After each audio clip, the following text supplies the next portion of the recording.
CEO, Thunder Plus.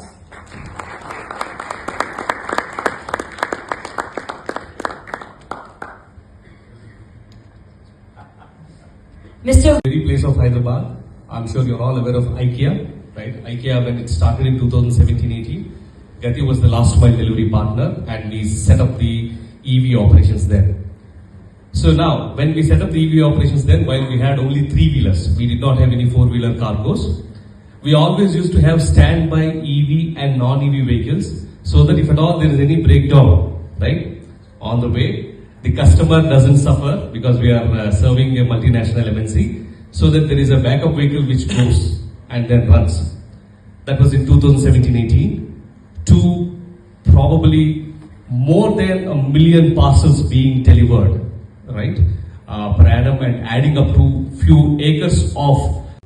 So that was a very unfortunate GO that has been released. The CPOs and then the charger manufacturers have been lobbying with the government that this completely defeats right, the very purpose of decarbonization and electrification of the fleet. Nevertheless, as I already mentioned, every challenge gives us an opportunity. So that is where you will have public charging stations and their adoption getting higher. For example, yes, B1 which is not allowed, and then in fact it came at a point where we were asking the government to allow us minus metering. You understand what I said, right? When the malls, when they provide the EV charging infra, the input electricity power cost is a commercial cost, which is close to 13-14 rupees. But not many B2C players go to malls and then charge, right? If only that charging space is given to B2B players, that's a great thing. If I were to offer a 20 rupees or 21 rupees per unit kind of a cost to B2B, they would never come and charge. So, on one hand, we are making a request to the government to introduce minus metering, so that all the units that are consumed by electric vehicles will be as per the Electricity Regulatory Commission, 6 rupees, 7 rupees, whatever, right? While a pursuit is happening in this direction, and then comes a GO from the Ministry of Heavy Industries and the others saying that the charges are not allowed to be one. That is, I think, being pursued by all of us as an association.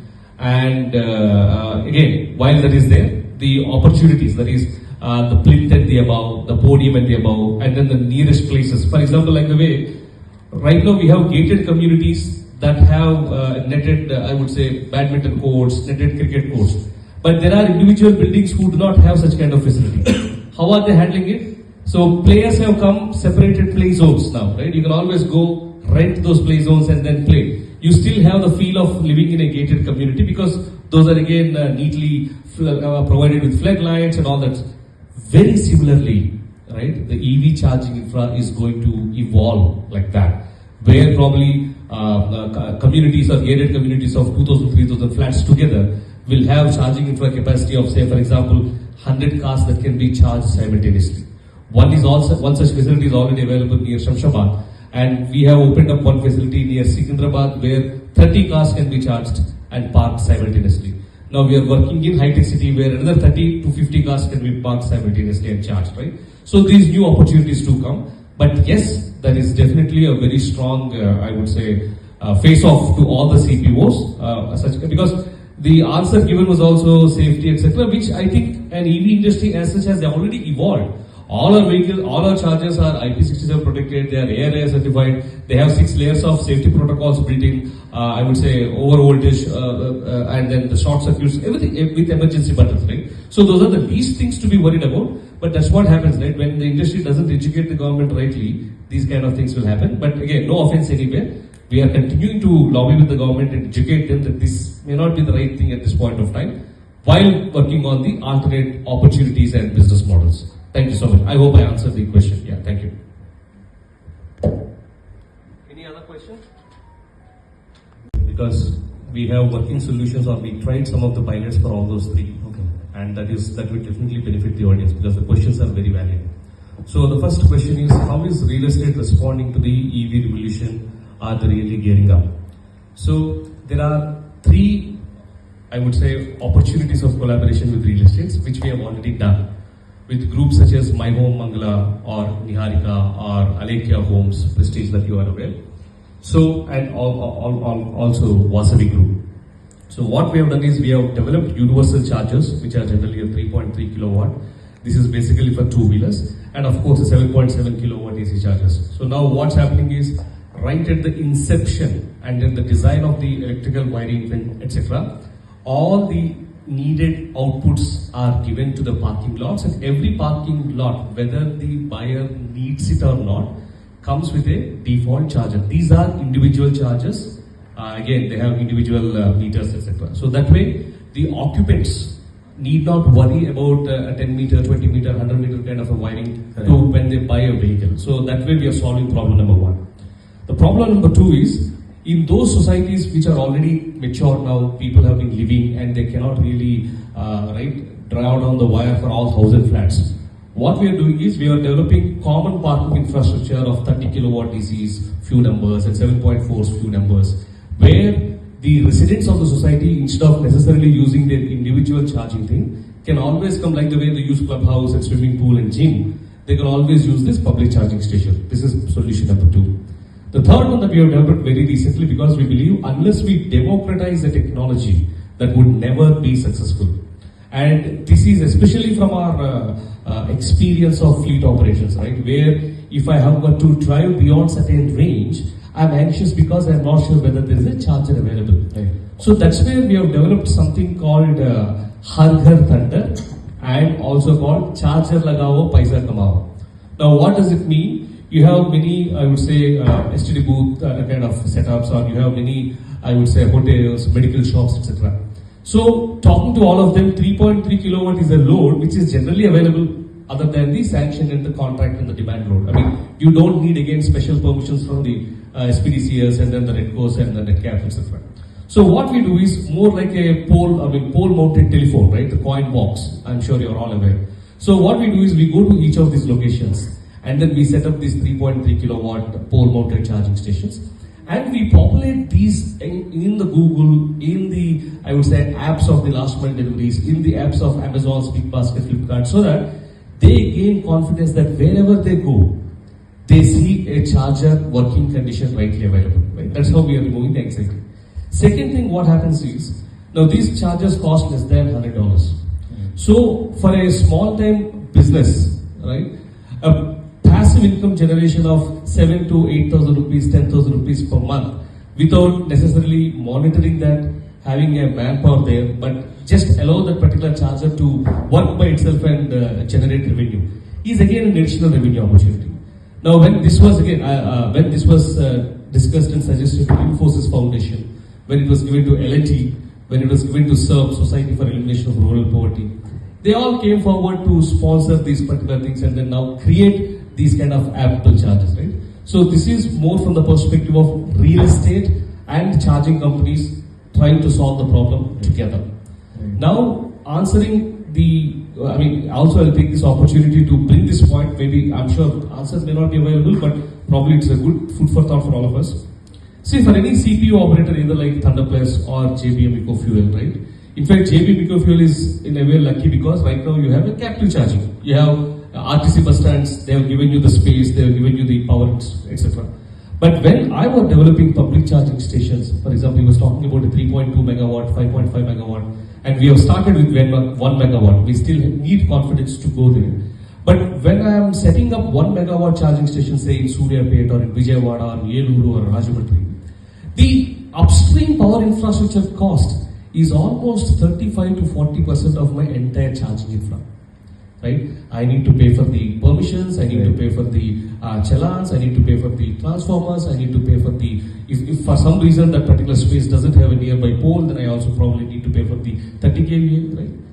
Now, I think here, this is a fair ask that at least that part of the infrastructure must be the responsibility of the government. Because as a CPO, I'm fine. I would develop co-working spaces like him. I would love to invest that money in better infrastructure such as washrooms or food or restrooms for the drivers, anything, right? But for me to develop the power infrastructure, for me to develop an access road with CC because I don't have anything, I think that's a very unfair demand on CPOs, because of which what happens, our gestation periods are long, our IRRs are very poor, Then what happens? The bankers, I don't spend always my equity, right? I always go to the bankers to ask them for their debt. Now when they look and then they don't see the returns in 5 to 7 years, they wouldn't be happy extending. And all of these are heavy infrastructure costs. I mean, for you to set up a 1 megawatt charging station, it doesn't cost you less than 1 crore. And how many such kind of charging stations will you set up? And of course, and this that too at a point where the penetration of electric vehicles among four-wheelers is less than 5%. Right? So now again, there may not be an immediate solution that let's do this, let's do that, etc.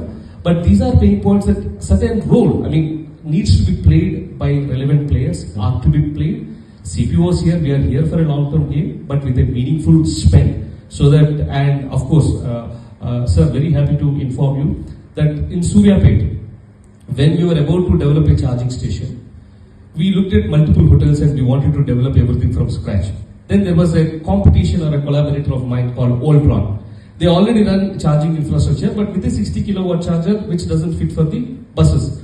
So we requested them, we collaborated with them, and we have set up a 240 kilowatt charger right in the premises of Oltron.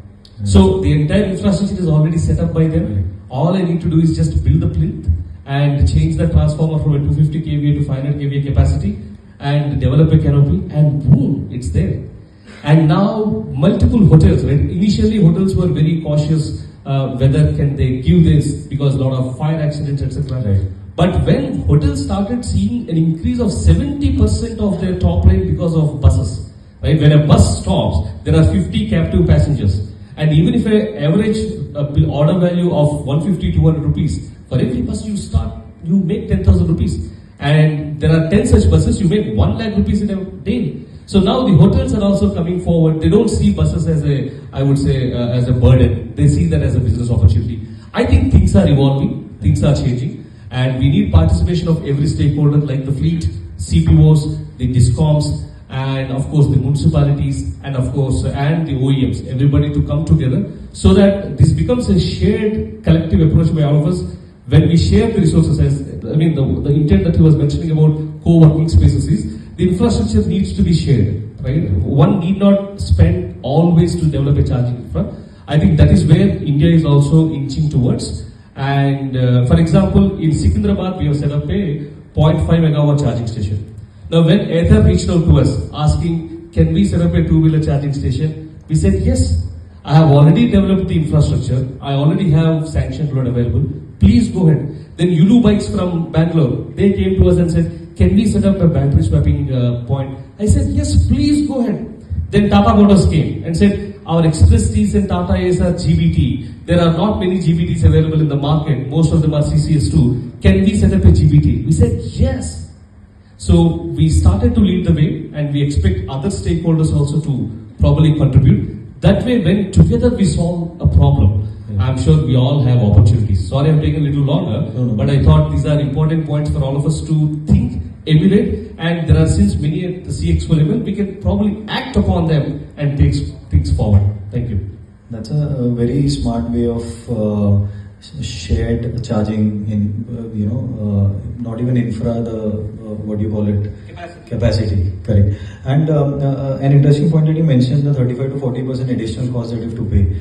Mr. Abhijit, what is, because you run a CPO. From the very place of Hyderabad, I'm sure you're all aware of IKEA, right? IKEA, when it started in 2017-18, Gati was the last mile delivery partner, and we set up the EV operations there. So now, when we set up the EV operations then, while we had only 3-wheelers, we did not have any 4-wheeler cargos, we always used to have standby EV and non-EV vehicles, so that if at all there is any breakdown, right, on the way, the customer doesn't suffer because we are serving a multinational MNC, so that there is a backup vehicle which goes and then runs.